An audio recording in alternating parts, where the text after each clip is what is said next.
Guys, Pereira versus Rountree took place a few days ago. I have been slacking on making my videos. I'm in school now, so it's going to be a bit trickier for me. But man, that fight was an absolute banger. I watched that most of the card live.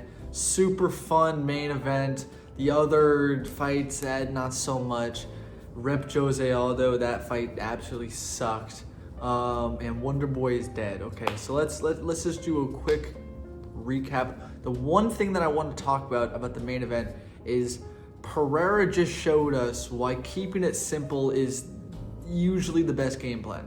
He kind of went Strickland mode in this fight when things started going haywire, you know, after rounds 1 and 2.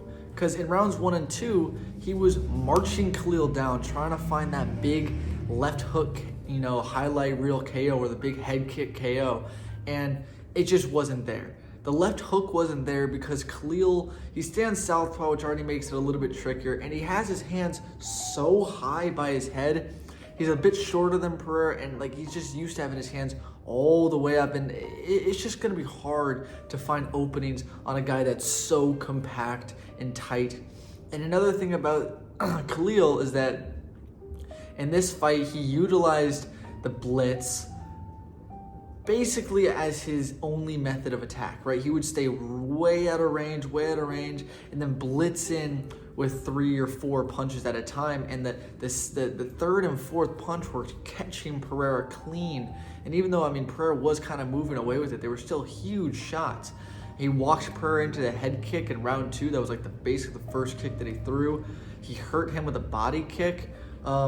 We're finding out now, I guess, that Pereira had like a bunch of injuries going into this fight, one of them being a rib injury, which is probably why that body kick hurt him so bad. But still, Khalil was doing an amazing job. He won the first 2 rounds. Pereira was getting pieced up, trying to go for these big, crazy head kicks, and he went for a question mark kick at the middle of round 2 and got dropped because of it, because he threw the question mark kick as Khalil was kind of sitting down, and it just flew right over his head, you know?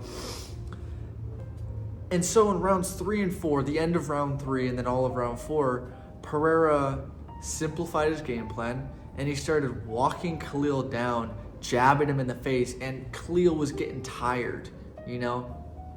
It was like a classic Sean Strickland-esque performance in 3 and 4. Pereira just walked him down with a power jab, snapping Khalil's head back. And every time Khalil would try to blitz in, he would be met with a jab, which totally nullified his blitzes. Pereira also started throwing a lot less kicks, just that outside leg kick and the jab. That's all he threw. And he also was throwing a couple teeps in there, but do you go even more into Strickland territory, right? And the teeps to the body, the jabs, and the constant pressure just broke Khalil down. Like, Khalil would be backing up with his hands high, trying to circle away from Pereira's right hand, and Pereira would just walk towards him, jab him, and then he would change up the rhythm and move forward really quick. And so Khalil just never had a moment to relax and kind of catch his breath. He was always on defense in round 4, and he just got jabbed up. I mean, Pereira's so long, he was just reaching out there and touching him with the jab every time, you know?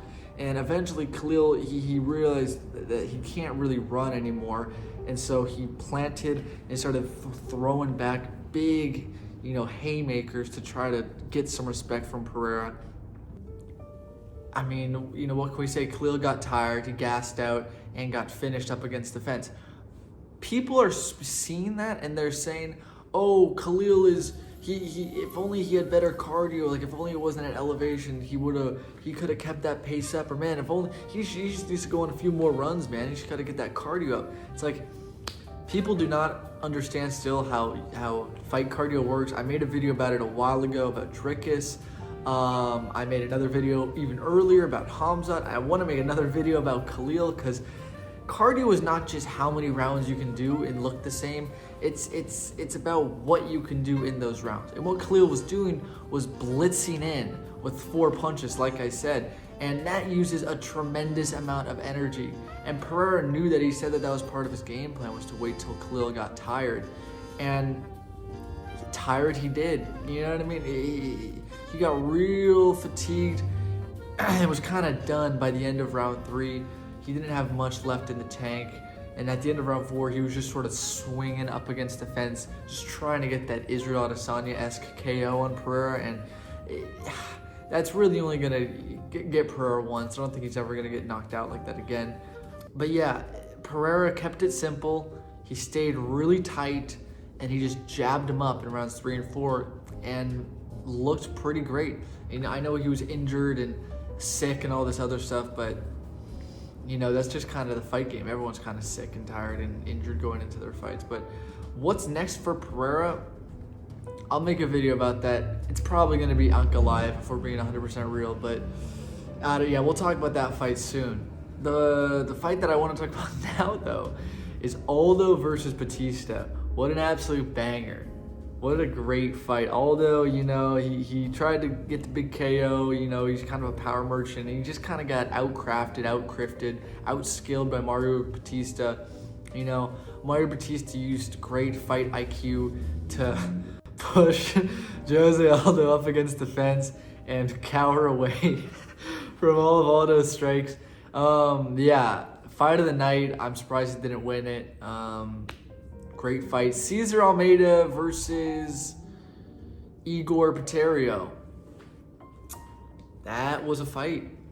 Those guys got in there and they went to go to throw punches at each other and kicks and whatnot. And yeah, there was like 5 fouls in round 2. It was like 4 eye pokes and a punch right to the tip of the penis. Like no points taken, nothing, no clenching allowed. We should have had that ref in the damn Bautista fight. Would have been hilarious, dude. Bautista every time just shooting in, the ref just starts beating the shit out of him. No, but yeah, no, that fight, awful. One of the worst fights I've ever seen. For both of those fights, honestly, they both sucked. Feel bad for Igor Poerio. He in his last fight, people seem to forget, man, he also got kneed in the face while flat on the ground by Mikel Pereira. So he's just getting fouled left and right. He's just poor guy, you know. Any other fights of note? Yes, there is. There's Buckley, Wonderboy. I can't even bring myself to talk about that one. Really, the only thing with that fight is Wonderboy doesn't have any power. Buckley realized that he didn't have any power, and so he just stopped respecting Wonderboy striking and just got in his face and hit him with a big meaty one. You know, threw it over the top like a sack of potatoes.